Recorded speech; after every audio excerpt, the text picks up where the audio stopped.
nuevo Manual de Urbanidad de Carreño fue una obra publicada, si no me equivoco, en el año 2000 por estas dos personas que nos acompañan el día de hoy, Miriam Ledesma y Carlos Sabarce. ¿Cómo hicieron para, digamos, resumir o lograr actualizar los aspectos, digamos, fundamentales contenidos en este Manual de Urbanidad y Buenas Maneras de Carreño de 1853?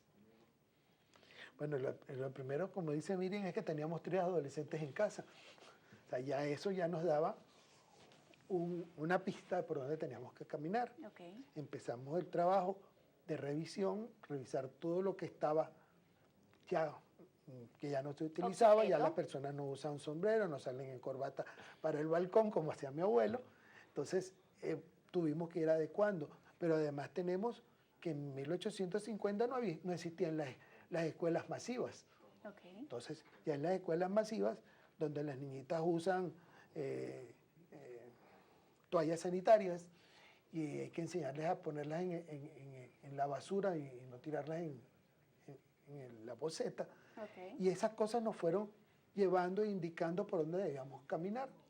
Efectivamente, hace 12, 13 años no existían todavía los celulares, no era todo el empuje que tienen hoy en día, ni las redes sociales. Venezuela es el 13º país en uso de redes sociales. O sea, que eso es un universo paralelo, ¿no? Es Como un muchos universo- lo es un definen. universo paralelo. Ahora bien, ¿cuáles son los aspectos fundamentales contenidos en este manual?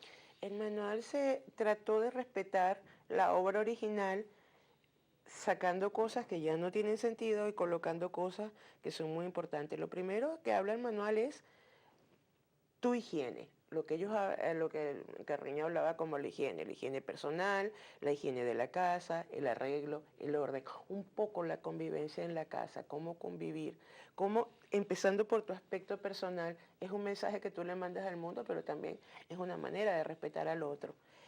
Fue muy divertido porque con 3 adolescentes en casa, el desorden histórico que había que resolverlo. Luego también en este libro se trata la convivencia en la escuela y en los espacios públicos, que tal vez lo que hoy en día más nos mortifica. Sí, pero Carreño comienza con la casa antes de irse fuera de la casa. Es decir, la urbanidad sí comienza en casa, comienza en el arreglo, en el respeto, en los modos y maneras en las que tú te relacionas con la otra.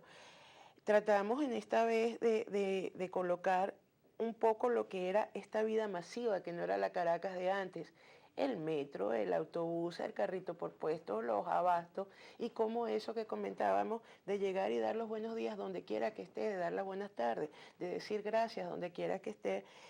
Y finalizamos con el aspecto básico que más nos interesa a nosotros en el campo de ejercicio profesional, que es la comunicación. Es decir, el manual, aunque no se agota, y por primera vez en 10 años lo leí, aunque no se agota, trata de asumir una serie de conductas. Por ejemplo, la conducta telefónica entre el teléfono fijo al teléfono celular que ha venido sustituyendo, o la existencia de la familia alrededor del televisor, que ya no es alrededor de un televisor, ahora es alrededor de distintos, o sea, ya no estamos, cada uno está disperso en un televisor. Entonces, si antes nosotros planteábamos, por ejemplo, y era una de nuestras preocupaciones, la pelea, porque el programa quiero ver, dame a mí la televisión, quítate, súbelo, bájalo, ahora es cómo yo logro separar a la gente para que podamos compartir un rato en familia, del televisor y del celular. Puntualmente, ¿cuáles son las principales consecuencias que ha traído consigo esta pérdida de la urbanidad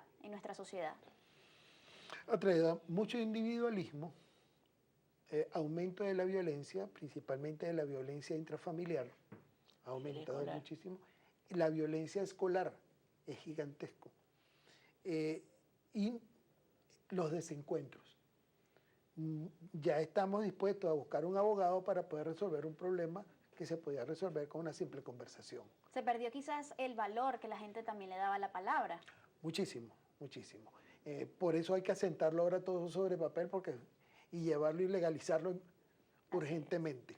Ahora, vengo con esta pregunta porque ustedes también mencionaban que quizás una persona para mejorar la convivencia en sociedad no necesariamente tiene que manejar todas las normas contenidas en el manual. Ustedes decían que por lo menos con hacer conciencia sobre el 20% de lo contenido aquí ya era suficiente para ver cambios significativos en torno a este punto. ¿Cuál es ese 20%? ¿Cuáles serían esas normas que sine qua non las personas deberían asumir y practicar en su vida diariamente? Las normas mismas que las personas en la encuesta que ustedes produjeron plantean, pues, respeto al otro, ceder el paso, dar las gracias, pedir por favor, no gritar a la primera, escuchar al otro, acordarte que si tú estás cansado, pues el otro que es mayor que tú probablemente esté cansado. Y recordar algo muy importante, que es nuestro gentilicio, nosotros somos gente muy divertida. La verdad verdadera, empezando de Caracas y hacia el resto del país, si algo nos caracteriza a los venezolanos es que tenemos un humor genial. Utilizar ese humor en el sentido constructivo y no en el sentido destructivo. Es decir, el humor para hacer la broma, para resaltar el aspecto positivo, pero no ese humor ácido, desgastante, que a veces ofende e incita a la violencia. Ustedes publicaron este libro hace ya 14 años. ¿Cómo les ha ido? ¿Ha sido fácil, digamos, crear conciencia nuevamente en las personas en la necesidad de conocer sobre esto, sobre urbanidad? Mira, el libro se ha vendido muy bien, se ha convertido, en muchos colegios se ha convertido de uso obligatorio, y en el aula de clase nuestra, que es nuestro sitio de vida, siempre nos ha sido muy útil, porque enseñar ese respeto y esa posibilidad de la conversación, del diálogo para resolver, y no la vía violenta, nos lleva a enseñanzas permanentes para nosotros y enseñanzas para los grupos. Eso nos ha servido incluso hasta con los propios profesores e incluso las autoridades, los jefes nuestros. O sea, ha funcionado y ha fluido hacia todos los lados.